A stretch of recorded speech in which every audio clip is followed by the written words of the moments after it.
मैं अपने ऑफिस में बैठा था, सब कुछ वैसा ही चल रहा था जैसे रोज चलता है। लेकिन दोपहर में जब मैंने थोड़ी देर के लिए व्हाट्सएप खोला तो एक ऐसा स्टेटस देखा जिसने मुझे अंदर तक झकझोर दिया। वो स्टेटस उसी लड़की का था जो हर सुबह और हर रात मुझे स्नैपचैट पर अपनी एक फोटो भेजा करती थी। कोई मैसेज नहीं, कोई बात नहीं, बस एक तस्वीर, कभी मिरर सेल्फी, कभी बाहर का व्यू, कभी कोई रैंडम मोमेंट। और आज उस स्टेटस में उसकी एंगेजमेंट की तस्वीरें थी, किसी और के साथ। एक मुस्कुराती हुई फोटो, एक सजी हुई अंगूठी और एक कैप्शन, "Forever begins now"। मैं कुछ सेकंड तक स्क्रीन को देखता ही रह गया। यकीन नहीं हो रहा था। ऐसा नहीं था कि हम कभी मिले थे या बहुत बात हुई थी। हम एक ही कंपनी में काम करते थे, अलग अलग डिपार्टमेंट्स में। करीब 1 साल पहले उसने मुझे स्नैपचैट पर कनेक्ट किया था। बस वहीं से एक वर्चुअल रिश्ता शुरू हुआ, ना कभी कॉल, ना कभी गहरी बातचीत। बस रोज उसकी एक फोटो और मेरी तरफ से कभी कभी एक रिप्लाई।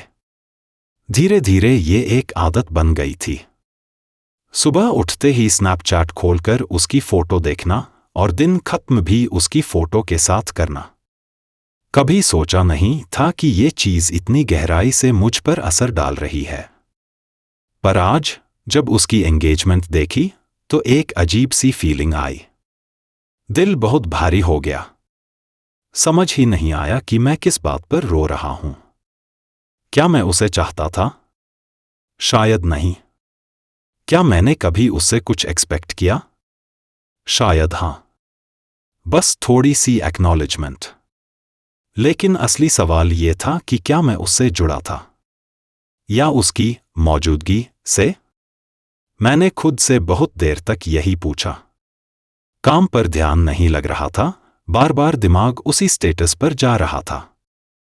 हर बार खुद को समझाता, "it's okay, she is happy, move on". पर फिर भी आंखें नम हो जाती थीं। शायद मैं उस कनेक्शन से जुड़ गया था जो उसने इनडायरेक्टली बना दिया था।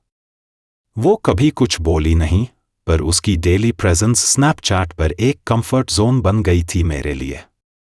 एक ऐसी आदत जो अब छूट रही थी। आज मैंने खुद से एक बात मानी। मैं उससे नहीं, उस फीलिंग से जुड़ा था जो उसकी मौजूदगी लाती थी। उसने मुझे ये सिखाया कि कैसे कोई बिना कुछ बोले हमारी जिंदगी का हिस्सा बन सकता है और फिर चुपचाप चला भी जाता है। अब मैं उसके लिए खुश हूं। सच में। उसकी नई जिंदगी, नए रिश्ते, सबके लिए दुआएं हैं। पर आज से मैंने अपनी एक नई जर्नी शुरू की है। डिटैचमेंट की। जहां किसी की मौजूदगी से प्यार करना तो ठीक है, लेकिन उसकी गैर मौजूदगी को भी स्वीकार करना सीखना जरूरी है। वो मेरी लाइफ का एक ब्यूटीफुल चैप्टर थी जिसने मुझे बिना बोले ये सिखाया कि जुड़ाव हमेशा फिजिकल नहीं होते, कभी कभी इमोशनल प्रेजेंस भी बहुत कुछ सिखा जाती है।